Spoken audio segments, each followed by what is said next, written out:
Namo Sakyamuni Buddhaya. Namo Sakyamuni Buddhaya. Namo Sakyamuni Buddhaya. Namo Bhagavate Sakyamunaya Tathagataya Arhate Samya Sambuddhaya. Terpujilah Sakyamuni Buddha, Guru Agung dan suci dari para bodhisattva, para arahat, para dewa, dan manusia. Namo Buddhaya, Namo Dharmaya, Namo Sanghaya.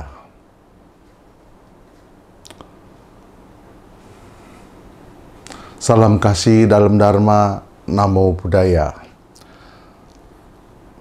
Waktu cepat sekali berlalu.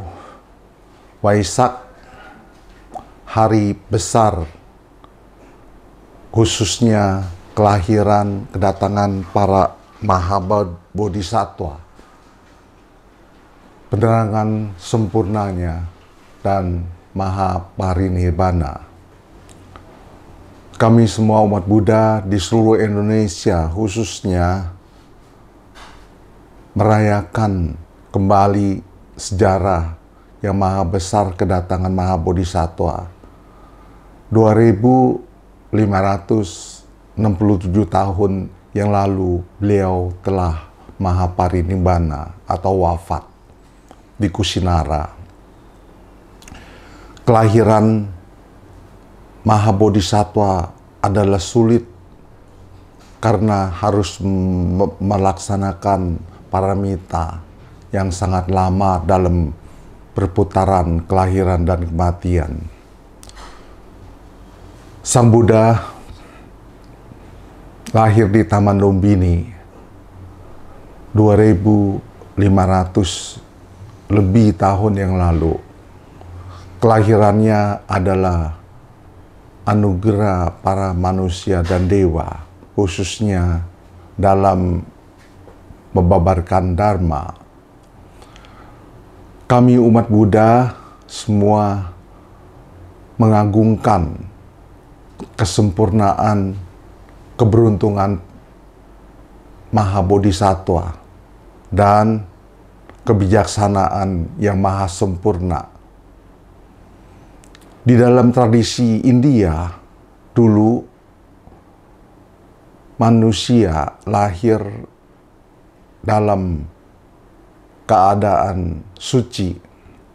Dia harus belajar di dalam menghadapi kehidupan yang sangat kompleks. Jadi selama kelahirannya sampai usia 25 tahun, kebanyakan mereka itu belajar atau melatih diri. Setelah 25 tahun usia umumnya, mereka itu melaksanakan mendirikan keluarga atau berkeluarga. Selama 25 tahun, jadi usianya kurang lebih khususnya 50 tahun setelah masa berkeluarga. Tentu anak-anak putra-putrinya telah dewasa.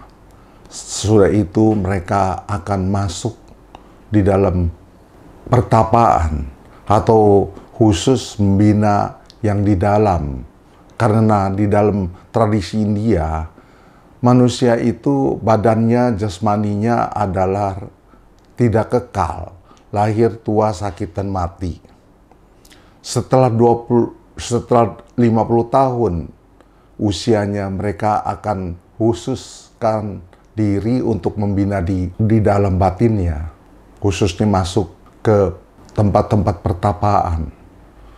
Setelah usia 75 tahun kemudian, mereka akan keluar untuk mengembara. Maka banyak sekali di India itu para pengelana yang sudah lanjut usia, tiada rumah, dimanapun mereka harus berjalan. Bahwa semua makhluk sebenarnya adalah sempurna.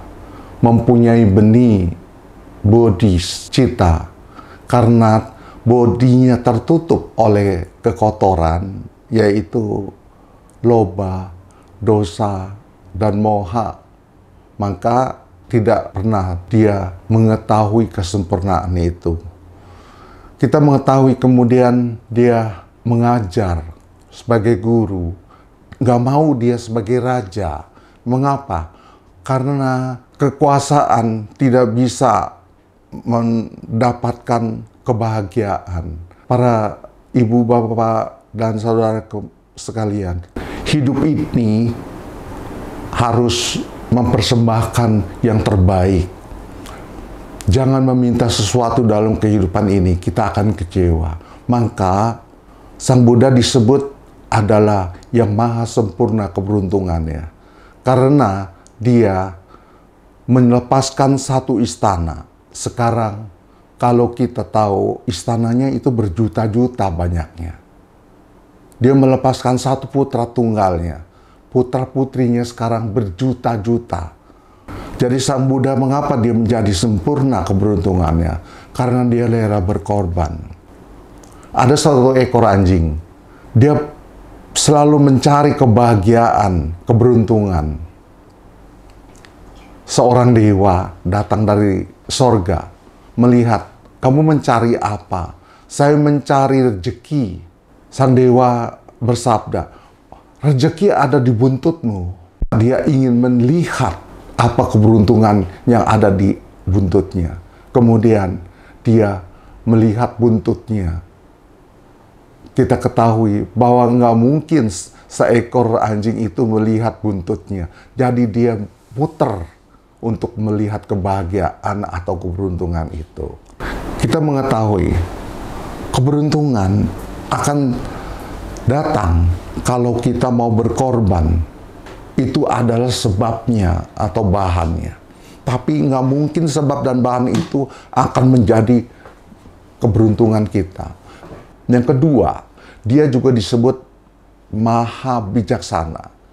Apa yang bijaksana? Yang bijaksana itu hatinya atau pikirannya. Dia menganggap semua kehidupan adalah berhubungan.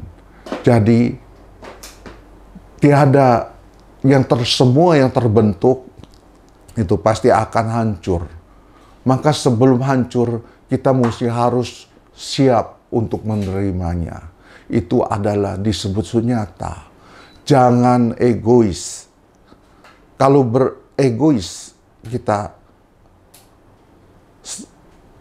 filsafat di dalam dunia ini katanya kalau manusia nggak egois itu udah tidak akan maju.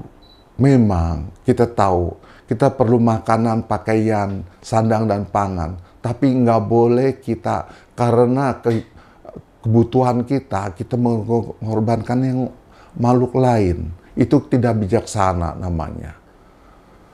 Kebahagiaan akan terjadi kalau hati kita itu bersih, batin kita itu kudus, dan bisa ucapan kita tidak melukai yang lain, perbuatan kita tidak membunuh, mencuri, dan berzina. Berarti kalau tidak membunuh, usianya akan aman, panjang. Kalau tidak mencuri, berarti kita hidupnya cukup dan tidak akan kekurangan.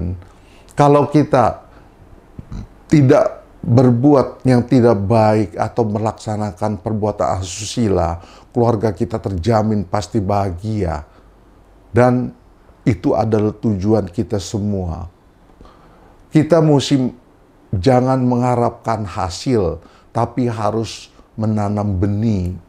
Kalau lihat kita petani, pagi bangun kerja, kemudian dia malam istirahat.